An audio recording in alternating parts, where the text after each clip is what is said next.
Le monde contre l'utilisation illégale d'enfants dans divers secteurs. Les chiffres ne cessent de s'accroître. Cette utilisation illicite d'enfants constitue une forme d'esclavagisme, dénoncée ce jeudi à l'occasion de la Journée internationale de lutte contre l'esclavagisme. Et puis le plan pour l'exercice 2015 du renforcement des capacités de gestion des fonctions de base de l'administration publique ainsi que le bilan de l'année 2014 ont été passés en revue par le comité de pilotage du dit projet, un bilan jugé plutôt positif. Et enfin, 30 ans d'existence, c'est le nombre d'années que vient de totaliser l'Institut national de recherche biomédicale. Et pour célébrer cet anniversaire, un congrès s'est ouvert ce jeudi à Kinshasa où les participants vont discuter sur les pathologies émergentes et réémergentes d'origine infectieuse et non infectieuse. Bienvenue à tous. Le plan pour l'exercice 2015 du renforcement des capacités de gestion des fonctions de base de l'administration publique ainsi que le bilan de l'année 2014 ont été passés en revue par le comité de pilotage de ce projet en présence du ministre du Plan et du Suivi de la Révolution de la Modernité, mais également celui de la fonction publique et du représentant du ministre du Budget. L'ère est au bilan et aux perspectives au sein des institutions et administrations publiques. À l'exemple ici de la réunion du comité de pilotage du projet des capacités de gestion des fonctions de base de l'administration publique qui a procédé ce mercredi à l'évaluation du plan de travail et budget annuel pour l'exercice 2014 et a par ailleurs validé celui de l'exercice 2015. L'année qui s'écroule a connu un début difficile mais très vite rattrapé avec le travail en synergie des différentes composantes du dit comité. L'année 2014, on a eu des difficultés avec la consommation de nos crédits, mais il faut dire que dans les 5 derniers mois, on est arrivé à consommer environ plus de 5 millions de dollars. Nous venons d'adopter un budget de 16 millions de dollars pour l'année 2015 et si nous continuons avec la même vitesse pour le 2015, nous sommes rassurés que nous allons consommer les 16 millions pour le renforcement de capacité de nos ressources humaines. Pour l'année 2015, le secrétariat national pour le renforcement des capacités se fixe comme objectif d'exécuter à plus de 50% ces différents projets. Pour l'année 2015, nous prévoyons de réaliser plus de 50% de ce qui est prévu parce qu'il y a quand même du retard que le projet a connu dû au fait de la restructuration à laquelle il est soumis depuis un certain temps.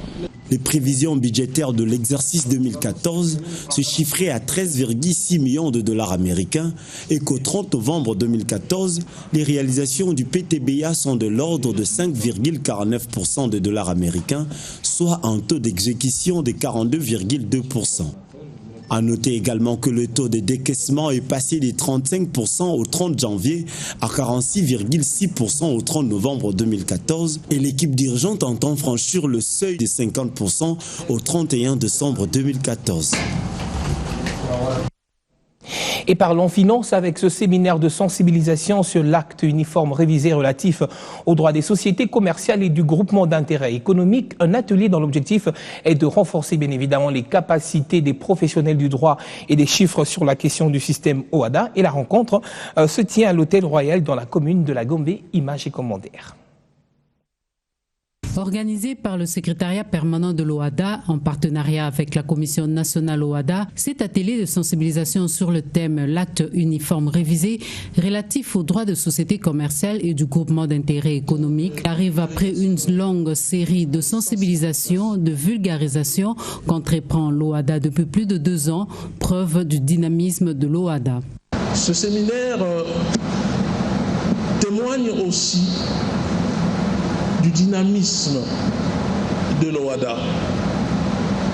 Comme on le sait, les normes de l'OHADA sont constamment relues et de temps en temps améliorées parce qu'il faut suivre le cours de l'évolution de la pensée juridique pour être à la pointe du progrès.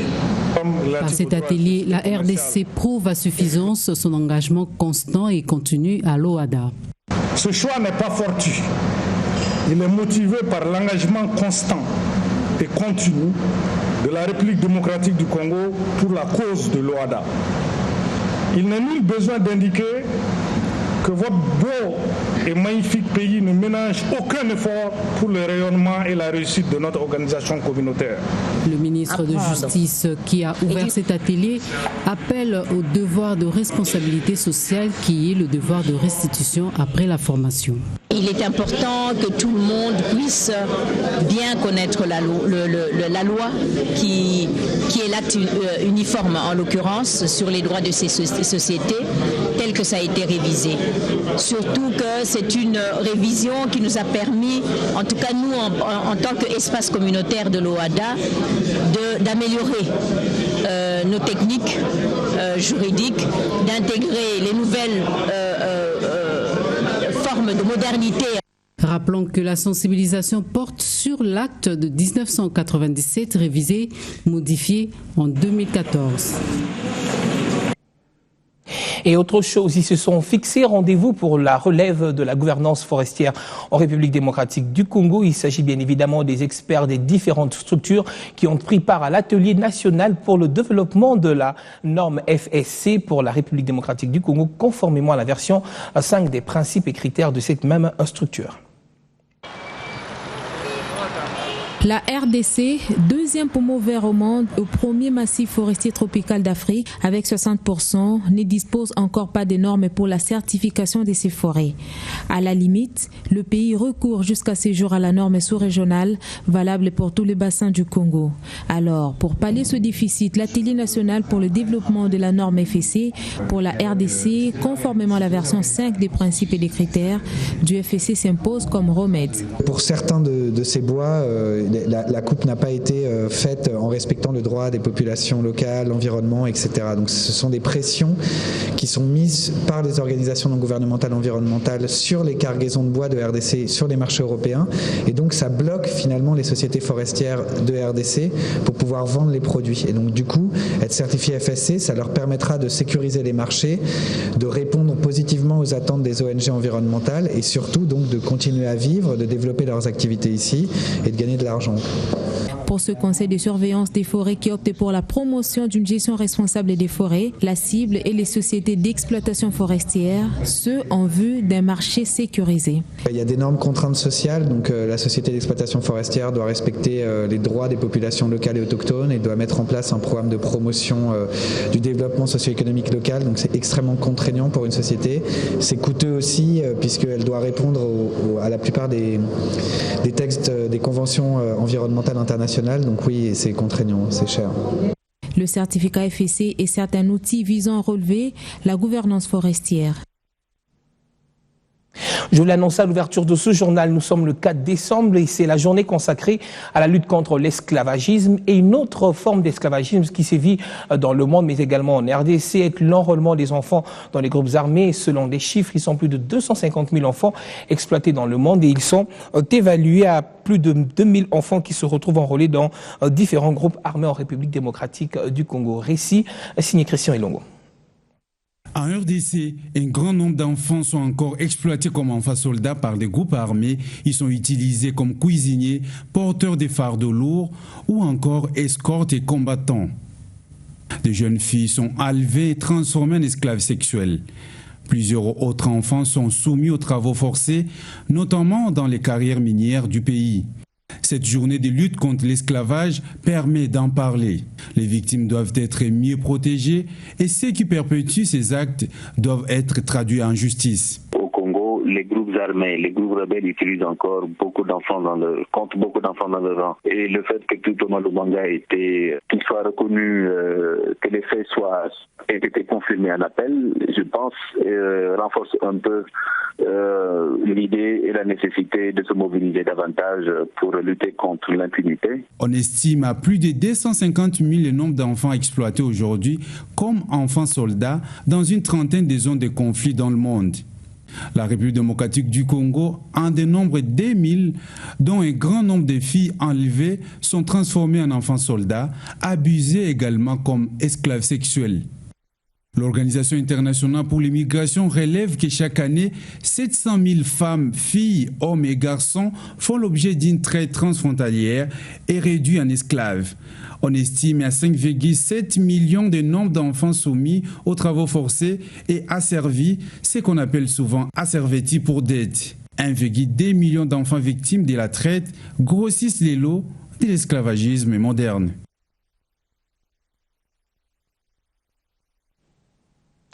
Tout autre chose à présent, Francine Muyumba, coordonnatrice du Forum national de la jeunesse de la République démocratique du Congo, trône désormais à la tête de l'Union panafricaine de la jeunesse. Son élection a eu lieu en République sud-africaine. C'était au cours de la deuxième journée du 4e congrès de cette structure régionale.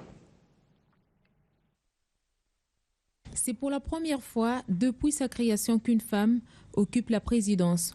Francine Muyumba, coordonnatrice du Forum national de la jeunesse de la RDC, est désormais à la tête de l'Union panafricaine de la jeunesse. Vote intervenu à l'issue de la deuxième journée du 4e congrès de l'UPG qui était consacré à l'élection du nouveau comité. La confiance que vous venez de me témoigner au sein de la nouvelle équipe de l'Union panafricaine de la jeunesse montre l'attachement que vous portez aux valeurs, ambitions et projets que nous défendons tous. Par ma voix, l'ensemble de la nouvelle équipe tient à remercier tous les jeunes leaders africains pour leur participation massive à ces congrès et de nous avoir fait confiance. Soyez assurés que les engagements qui figurent dans nos projets pour atteindre nos ambitions ne resteront pas lettres mortes. Tenues en Afrique du Sud, ces assises ont été aussi et encore une liesse pour tous les pays francophones africains qui se voient accéder à cette fonction pour la première fois. D'où ces mots de remerciement et encouragement de la part du vice-ministre des Affaires étrangères congolais à tous les congressistes. Je voudrais très sincèrement féliciter et remercier tous les congressistes ici présents ce soir pour le vote positif en faveur de notre compatriote Francine Muyumba Furaha. Cette rencontre de haute portée a été lancée par le président sud-africain Jacob Zuma, qui a convié tous les congressistes à une soirée de gala. 30 ans d'existence, c'est le nombre d'années que vient de totaliser l'Institut national de recherche biomédicale, et ces trentenaires de cette institution se retrouvent depuis ce jeudi donc en atelier en collaboration avec les partenaires, un congrès qui s'est donc ouvert ce jeudi, je vous le disais, et qui prendra fin le samedi prochain.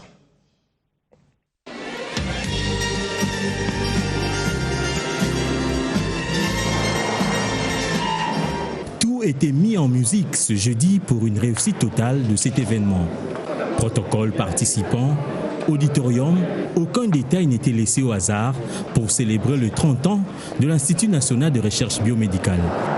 30 ans durant lesquels ce laboratoire national a surmonté d'énormes obstacles. Notre pays a traversé des étapes importantes et, comme nous l'avons dit, a contribué à faire connaître cette maladie, à y faire face, à mettre même au point de produire ce qu'on appelle le sérum de convalescent, qu'aujourd'hui l'humanité reconnaît comme étant la piste, mais c'est en fait un chercheur congolais, le professeur Muyembe, qui l'avait mis au point.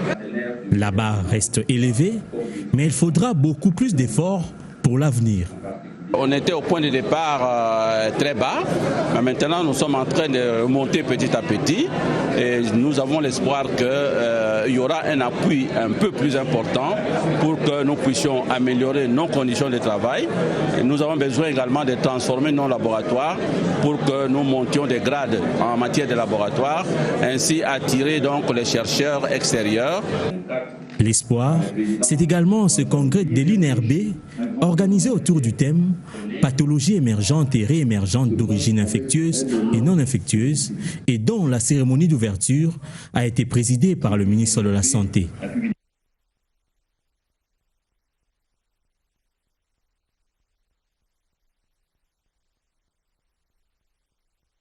Et nous nous voulons que par ce congrès qui va traiter de toutes les pathologies émergentes et réémergentes d'origine infectieuse et non infectieuse, que ce congrès accouche d'un certain nombre de recommandations qui redonneront de l'espoir au peuple congolais face aux problèmes de santé qui se posent dans ce pays. Ces conclusions dont fait allusion le numéro 1 de la santé publique en République démocratique du Congo, les congressistes ont jusqu'au 6 décembre pour les disponibiliser. Sont des intervenants de santé publique. Et l'actualité en province, sachez que le gouvernement de la République vient de réceptionner officiellement la route nationale 31 qui va de Kindu à Kasongo dans la province du Maniema. Fridolin Kaswechi Moussoka, ministre en charge des ITPR, et le vice-ministre des Finances ont fait le déplacement de Kasonga pour se rendre compte de l'état justement de cette route. Le gouvernement de la République vient de réceptionner la route nationale numéro 31 qui va de Kindu à Kasongo. 3 membres de l'équipe Matata ont fait le déplacement de la province du Maniema, précisément dans le territoire de Kasongo, où, sous une pluie battante, ils ont convié la population de ce territoire à un échange et partage d'idées afin de lui expliquer le bien fondé de cet investissement consenti par le gouvernement de la République. Les 230 km de cette route, ainsi remise en état, vont favoriser les échanges entre le sud et le centre de la province du Maniema. Kasongo étant un grand centre agricole, Kindu vivra de ses productions, a en substance, dit le ministre de l'Agriculture, Jean Chrysostome Vahamwiti. Le financement de ce projet, obtenu de la FIDA, Fonds international pour le développement agricole, oblige les populations locales à une bonne tenue de cette route et à plus de productivité, notamment agricole, a ajouté Roger Choulungu, vice-ministre aux Finances. Fridolin Kaswechi a pour sa part rappelé une mission lui confiée en son temps par l'autorité suprême du pays. Message distillé en Swahili, langue vernaculaire locale. 2011 ile wakati chef anaanza kufanya kampani na alinielezea hivi, bwana ministre, fanya mabarabara ya Kongo mzima, hapana kusabu hii barabara ya Kindu Kasongo, ya Kasongo kwenda mpaka Mbujimai, kutoka tena Kindu kwenda kule Kisangani kupitia Kubunya, na manjia yote ya ndani ya kutoka mpaka vile Kindu kwenda Shabunda, jua kusema province ya Maniema ikuwe reliée na ma province ine mpaka na ya Katanga. Il s'en suivra la coupure du ruban ouvrant officiellement le trafic sur cette route par le ministre Kaswechi qui remet ce tronçon à l'office de route, gestionnaire de ce type de réseau au pays, avec des fonds pour une année entière d'entretien. Direction le Nord Kivu, très bientôt, cette province, on va donc connaître l'arrivée des bus des transports en commun appelés communément Esprit de Vie. Ces bus seront très prochainement donc visibles dans les artères de la province. Et déjà, une délégation du ministère national des Transports et Voies de Communication se trouve sur place dans le Nord Kivu. Ces délégations ministérielles s'est entretenue ce jeudi à Goma avec les opérateurs économiques de la province. Correspondant signé Patrick Sellois. Pour M. Richard Mukwala, conseiller au ministère national des Transports et Voies de Communication chargé des questions routières, le gouvernement congolais veut étendre ses projets Esprit de Vie partout au pays. Mais ceci, dit-il, nécessite la participation des opérateurs économiques. Le ministre des Transports, Maître Justin Kaluma Monangongo, c'est une mission d'étude pour le déploiement du programme Esprit de Vie. Ce programme, comme l'a décidé le chef de l'État, doit s'étendre à travers toutes les provinces. Nous sommes venus ici livrer l'information, nous sommes venus discuter avec les opérateurs du secteur des transports en commun, avec les représentants du gouvernement provincial. Nous avons discuté, nous leur avons donné le contenu de notre message. Je me réserve le droit de vous dire combien de bus on va donner au Nord Kivu, parce qu'il appartient à la population du Nord Kivu, comme nous avons dit. Nous sommes en mission. Dans les heures qui suivent, ils vont communiquer au gouvernement quels sont les besoins réels en termes de transport en commun par voie terrestre. Pour accélérer l'opérationnalisation de ces projets au Nord Kivu, une structure commune gouvernement provincial et opérateurs économiques va être mise en place, affirme le ministre provincial des Transports, Guillaume Boulenda. Les opérateurs économiques du Nord Kivu, à l'instar de Berki Chirimwami, saluent cette initiative, Esprit de Vie visant à améliorer le transport en commun. C'est une très bonne initiative. Nous félicitons les initiateurs de l'initiative, à commencer par les chefs de l'État, puisque c'est pour nous vraiment un développement d'un secteur de transport. C'est une façon d'aider la population du Nord Kivu. Nous attendons que ce projet-là se réalise. Nous, comme FEC, nous sommes prêts à faire l'encadrement de cette initiative. Il n'y a pas de route, mais il y a une promesse. Il y a des routes qui sont en construction. Ceux qui peuvent dire qu'il n'y a pas de route, c'est qu'ils ne savent pas les programmes qu'il y a. Il y a des routes qui sont en construction et nous savons que autour de 5 mois ou 6 mois, nous verrons déjà la réalité sur le terrain. Place à présent à l'invité du journal.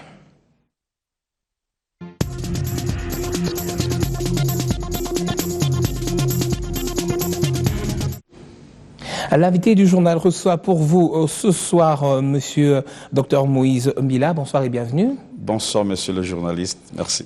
Alors vous êtes donc le directeur exécutif de l'ABFND. Est-ce qu'on peut connaître de quoi est-ce qu'il s'agit cette structure? ABFND, c'est l'Association pour le bien-être familial naissance désirable. C'est une ASBEL, une association qui œuvre au sein de la République démocratique du Congo pour la planification familiale et la santé sexuelle et reproductive dans son ensemble. C'est aussi une association membre d'un grand réseau mondial qu'on appelle Fédération pour la planification familiale, IPPF en sigle. Très bien. Alors, il faudra le dire que vous êtes en conférence qui a donc débuté depuis 2 jours déjà, axée sur la 3e conférence nationale sur le repositionnement de la planification familiale. Alors, va-t-on dire que votre secteur souffre pour demander justement un repositionnement? Oui, effectivement, c'est comme vous venez de le dire, monsieur le journaliste, la planification familiale avait connu des progrès dans le passé. Nous étions jusqu'à 15% de la prévalence contraceptive en RDC, mais depuis un certain temps, on a constaté qu'il y a une baisse vertigineuse de la prévalence contraceptive. L'EDES 2007 nous plaçait à 5,6% et l'EDES de 2013-2014 place la prévalence contraceptive moderne à 8%. Il est vrai que si vous faites la prévalence contraceptive totale, y compris les méthodes traditionnelles, nous sommes à 20%, mais en ce qui concerne la prévalence contraceptive pour les méthodes modernes, nous sommes à 8%. Donc, les progrès est très minime. Donc, comment le justifier justement? En fait, nous les justifions à cause des plusieurs barrières dont nous avons dans le pays. Il y a des barrières d'ordre légal. Donc la loi a beaucoup de barrières par rapport à l'exercice même de la planification familiale. C'est pourquoi au niveau du pays, il y a un groupe, les comités techniques multisectoriels pour la planification familiale, qui œuvrent pour une nouvelle loi qu'on a soumise au niveau des parlements pour qu'on puisse booster les choses dans ce sens-là. Mais aussi, il y a des barrières d'ordre culturel et religieuse qu'il faut aussi booster. Prendre en compte. Et vous êtes d'avis également que le manque de communication constitue également un frein? Évidemment, en fait, nous disons que la planification familiale n'est pas médicale, c'est un secteur c'est multisectoriel. Donc il faut l'implication de tout le monde, l'implication de la communication, des médias pour communiquer. Au fait, la planification familiale se fonde sur 3 composantes. Il y a la contraception, il y a la lutte contre les IST-VIH-Sida, il y a la lutte contre l'infertilité, il y a la communication pour le changement des comportements. Donc vous voyez que la place du média n'est pas à négocier. N'est pas négocié, évidemment. Il faudra le dire également que parmi les cibles, justement, lorsqu'on parle de la planification familiale, on voit également les adolescents. Comment est-ce que votre structure, justement, milite à travers, justement, les différentes stratégies peaufinées pour ces adolescents, pour une bonne planification familiale? L'Association pour le bien-être familial naissance désirable, ABFND en sigle, a dans son sein ce qu'on appelle mouvement d'action de jeunes, MAJ en sigle. Et ces mouvements d'action de jeunes regroupent les adolescents et les jeunes pour, au fait, leur donner l'éducation sexuelle, aussi leur parler de la planification familiale, de sorte que nous ayons une jeunesse qui puisse être en bonne santé, en bien-être, une jeunesse qui peut éviter les grossesses non désirées, une jeunesse qui peut éviter les VIH-Sida, parce que si nous voulons que le lendemain puisse être meilleur pour notre jeunesse, il faudrait commencer à investir beaucoup dans la jeunesse, dans ces domaines. Alors justement, quelles sont les attentes de cette conférence? La 3e conférence pour le repositionnement de la planification familiale en RDC a comme thème principal planification familiale, piliers du développement socio-économique pour la RDC.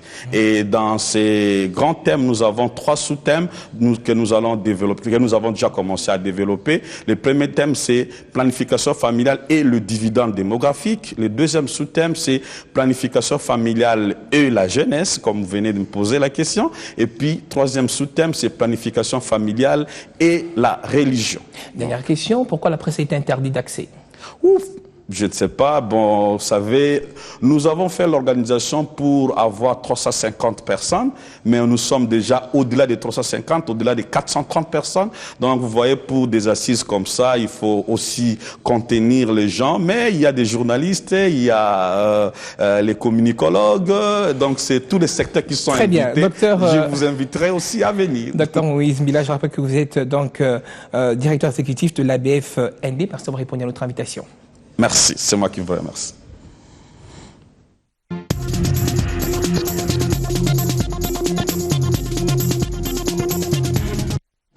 Après le coup d'envoi de sa campagne Décembre, mois de partage sous le thème Donne-leur du sourire, la Fondation Vodacom Congo est allée assister les orphelins de l'orphelinat pour enfants vivant avec le VIH-Sida dans la commune de Massina avec quelques vivres en main.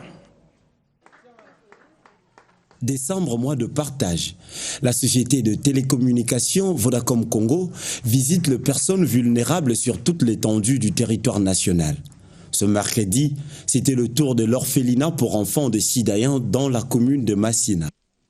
Vodacom, avec son slogan « Donner le sourire » a pensé à ses enfants. Nous sommes venus donner un petit sourire à nos enfants qui sont vos enfants que vous gardez à cet endroit. Et quand nous venons, nous ne venons pas membres d'où nous avons amené quelque chose à manger, nous avons amené du savon, nous avons amené le riz, nous avons amené les makayabou, nous avons amené plein de petits trucs, des savons et tout et tout. Une remise symbolique des denrées alimentaires s'en est suivie, toujours dans le cadre de ces œuvres sociales. Notre objectif, c'est de montrer que Vodacom est aussi au service de la population. Et c'est aussi à notre devoir, non seulement d'aider, comme nous l'avons fait déjà à l'Est, et comme nous avons fait l'année passée avec le Marathon du Cœur, nous continuons toujours à faire ces œuvres pour le bien-être de la population. Un geste qui n'a pas laissé indifférent le coordonnateur de cet orphelinat. Vodacom n'a jamais été insensible envers cette matière qui est la richesse, n'est-ce pas, du pays. Ce sont les enfants. On n'a qu'à remercier Vodacom. Vodacom Congo, dans sa vision de donner sourire aux personnes vulnérables, promet de poursuivre ses œuvres pour le bien-être de la population congolaise. Et le coup de cœur de ce journal avec la présentation officielle du nouvel album de la chanteuse Barbara Kanam. Vlisco Congo, en partenariat avec Kanam Music, a organisé une conférence de presse ce jeudi dans la salle Virunga de l'hôtel Memling. Au cours de ce point de presse, cet album a été présenté. Il s'intitule Zawadi.